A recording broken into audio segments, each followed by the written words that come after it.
Hello student, मैं उषा यादव आप सभी बच्चों का अपने यूट्यूब चैनल में स्वागत करती हूँ।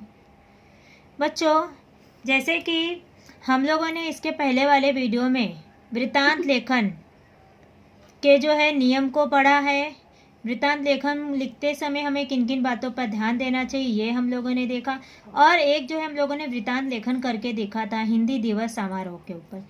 ठीक है, हम लोगों ने एक वृत्तांत लेखन कर लिया है हिंदी दिवस समारोह के विषय के ऊपर। ठीक है, आपको मैंने चार्ट भी दिया है कि कौन से समारोह, जैसे कि जो विद्यालय में कार्यक्रम मनाए जाते हैं उस कार्यक्रम के लिए जो तिथि होती है, जो उसकी दिनांक होती है, और वो जो है समारोह क्यों मनाया जाता है या कार्यक्रम क्यों मनाया जाता है, वो भी मैंने आपको लिख के दिया हुआ, पूरा चार्ट दिया हुआ है। उसी चार्ट के हिसाब से जो है हम लोग देखते हैं और उसी हिसाब से जो हम लोग किसी भी कार्यक्रम का जो दिनांक होता है लिखते हैं। और ऐसा नहीं है कि हर दिनांक में ही, मतलब जो दिनांक दिया है वो तो हर एक जो है, जैसे शिक्षक दिवस हम 5 सितंबर को मनाते, हर साल उसी दिन मनाते। 2 अक्टूबर को हम लोग गांधी जयंती मनाते, हर साल 2 अक्टूबर को गांधी जयंती मनाते। ठीक है, और इससे जैसे हमारे और विषय से हटकर, मतलब विद्यालय में जो कार्यक्रम मनाया जाता है वो अक्सर ये सब कार्यक्रम जो हम लोग विद्यालय में ही मनाते हैं। ठीक है, तो इसके बाद जो हम लोग आज सेकेंड जो वृत्तांत लेखन देखने वाले हैं, ठीक है, जो सेकेंड विषय पे हम लोग वृत्तांत लेखन लिखने वाले वो है हमारा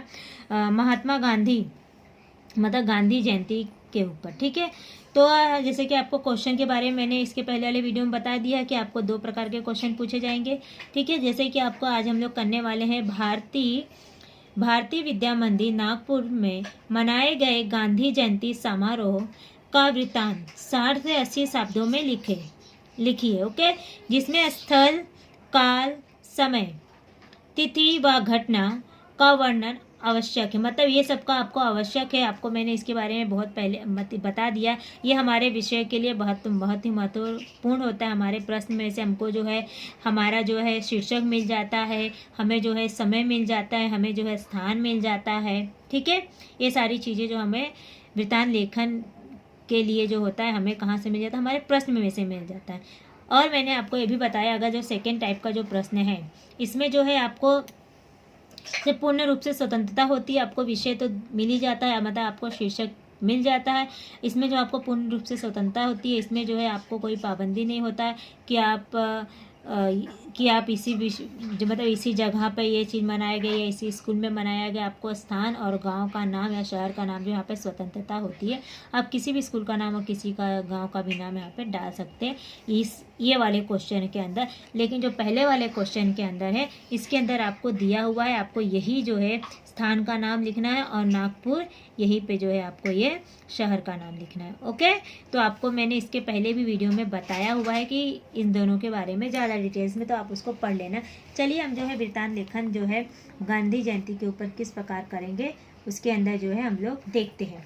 तो जैसे कि मैंने आपको विषय बताया हुआ है, आपको मैंने जो नियम लिखा है उसी के हिसाब से मैंने जो पहला वाला हिंदी दिवस के ऊपर समारोह के ऊपर जो मैंने वृत्तांत लिखा था, मैं नियम के अनुसार ही लिखी थी। और जो आज सेकेंड वाला भी करेंगे हम लोग, जो नियम जो है उसी के अनुसार जो है वृत्तांत लेखन करने वाले। चलो, पहले जैसे आपको शीर्षक देना होता है, मैंने दिया है गांधी जयंती समारोह, और उसको अंडरलाइन करने के बाद ठीक उसके नीचे जो है कार्यालय प्रतिनिधि द्वारा, किसके द्वारा ये जो है दिया गया है जानकारी, उसका जो है नाम हमें मेंशन करना होता है। ओके, उसके बाद जो है फर्स्ट पैराग्राफ में जैसे आपको स्थान, समय, आयोजक का नाम, स्थान का नाम लिखना होता है, कार्यक्रम का नाम लिखना होता है, अतिथि का नाम लिखना होता है, अतिथि का स्वागत किसके द्वारा किया गया वो और किस प्रकार किया गया, ये जो हमें फर्स्ट पैराग्राफ में लिखना होता है।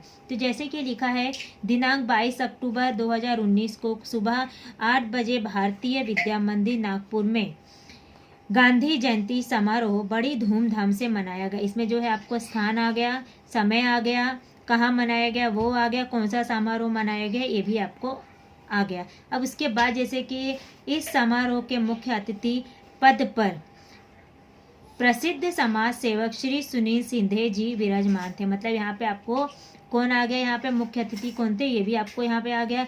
विद्यालय के मुख्य अध्यापक श्री राकेश शर्मा जी ने अतिथि जी का स्वागत पुष्पगुच्छ देकर, पुष्पगुच्छ का मतलब आप सबको मालूम है, फूलों का गुलदस्तों को पुष्पगुच्छ कहते हैं, देकर किया, मतलब यहाँ पे अभी आपको पता चल गया कि अतिथि कौन है, अतिथि का स्वागत किसने किया और किस प्रकार से किया।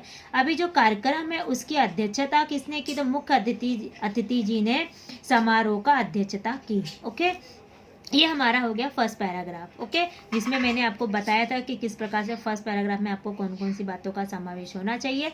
ये सारी बातें मैंने इसके अंदर जो है समाहित किए। अब आती है बात सेकंड पैराग्राफ की। जैसे मैंने आपको बोला है सेकंड पैराग्राफ में जैसे कि आपको यहाँ पे क्वेश्चन में लिखा है कि कार्यक्रम का वर्णन, मतलब यही जो है आपका मेन होती है, यही सबसे मेन टॉपिक होता है।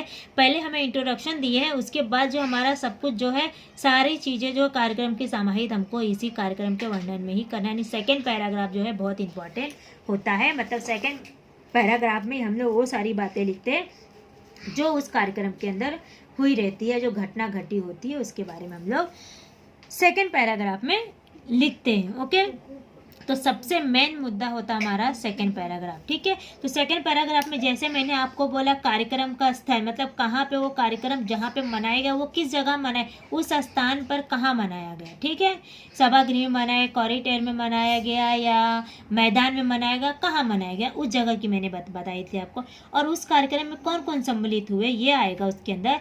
कार्यक्रम का प्रारंभ किस प्रकार से किया गया ये चीज़ आएगा। समारोह में प्रस्तुत कार्यक्रम, कौन कौन से कार्यक्रम जो उस समारोह के लिए आयोजित किया गया था, कौन कौन से किए गए थे, और वो मुख्य अतिथि जी का मनोगत और जो होता है अतिथि जी का, अरे मुख्य अध्यापक जी का मनोगत, ये सारी बातें हमें सेकंड पैराग्राफ में लिखनी होती है। ठीक है, तो चलिए देखते हैं क्या लिखा है।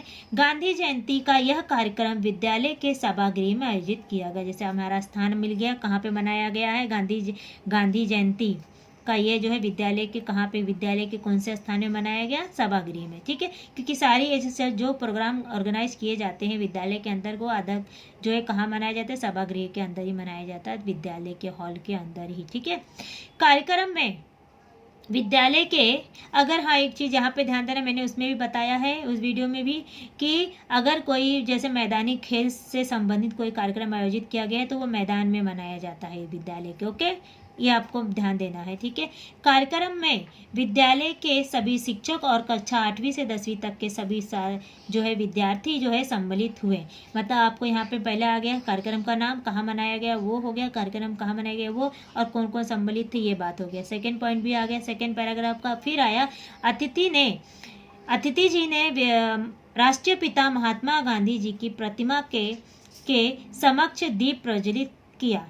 मुख्य अध्यापक ने बापूजी की प्रतिमा पर माल्यार्पण किया। माल्यार्पण करने का मतलब क्या मैंने बताया था कि माला चढ़ाना। ठीक है, कुछ विद्यार्थियों ने भाषण दिया। देखिए अब यहाँ पे जो इसमें देखिए ये भी बात आ चुका कि कार्यक्रम का प्रारंभ किस प्रकार से किया गया। मुख्य अतिथि ने दीप प्रज्वलित किया और उन्होंने क्या किया, हमारे मुख्य अध्यापक ने माल्यार्पण की महात्मा गांधी के फोटो के ऊपर। ठीक है, और विद्यार्थियों ने भाषण दिया तो कुछ ने बापूजी से संबंधित गीत व कविताएं प्रस्तुत की। ये सारी जो हमारी कौन सी बातें आ रही है इसके अंदर हम लोग लिख रहे हैं, इसमें जो है वो सारी बातें आ रही है जो हमारे कार्यक्रम जो है जो गांधी जयंती की समारोह पे जो विद्यार्थियों ने के द्वारा प्रस्तुत किए गए कार्यक्रमों के बारे में बताया गया है। इस अवसर पर विद्यालय में स्वच्छता अभियान भी आयोजित किया गया था। स्वच्छता अभियान में विद्यार्थियों ने बढ़ चढ़कर भाग लिया। मुख्य अध्यापक श्री राकेश शर्मा जी ने बापूजी के चरित्र, व्यक्तित्व और कृतित्व पर प्रकाश डाला।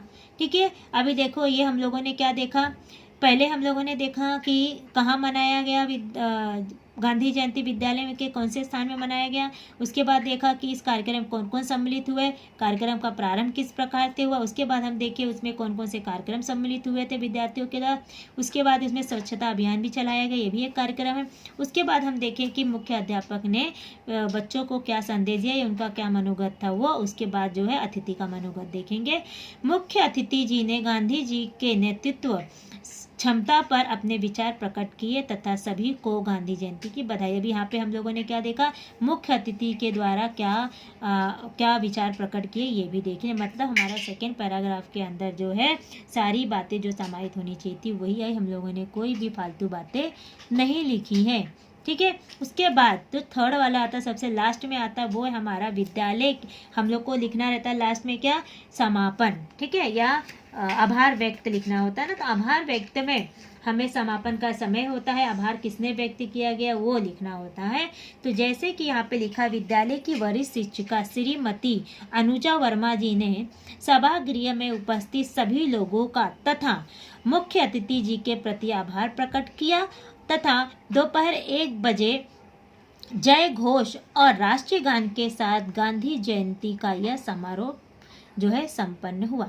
जैसे कि मैंने आपको बताया कि यहाँ पे समापन किया गया, वो किसके द्वारा किया गया ये भी बताया गया, और उसके बाद जो है कितने बजे किया ये भी हो गया, और राष्ट्रीय गान के साथ जो इस समारोह का समापन किया गया, ये सारी बातें जो है आप यहाँ पे जो है सम्मिलित हो चुकी है। तो जैसे कि मैंने आपको नियम दिखाया है, नियम के अनुसार ही जो है मैंने ये भी वृत्तांत लेखन आपको लिखकर बताया है कि किस प्रकार से आपको एग्जाम में वृत्तांत लेखन लिखना है और किस प्रकार के आपको प्रश्न पूछे जाएंगे। जैसे कि मैंने आपको पहले बता दिया कि पहले आपको शीर्षक देना है, शीर्षक के बाद उसको अंडरलाइन करना है, अंडरलाइन करने के बाद कार्यालय प्रतिनिधि द्वारा यह लिख के उसके दोनों ओर चौखट भरना। और एक चीज़ का और ध्यान देंगे कि जब भी हम हेडिंग देते हैं, शीर्षक देते हैं, वो आपको पेज के जो है बीचों बीच में लिखना है, ना इधर लिखना है ना इधर लिखना है, आपको बीचों बीच में लिखना है, ताकि जो है ये जो हेडिंग होता है वह मुख्य मुद्दा होता है, ये हमारा आईना होता है, इसी से हमको साफ पता चल जाता है कि आपको जो है वृत्तांत लेखन लिखने आता है या नहीं। ओके, तो यहाँ से आपको पता चलता है कि हमें जो हेडिंग बीचों बीच देना है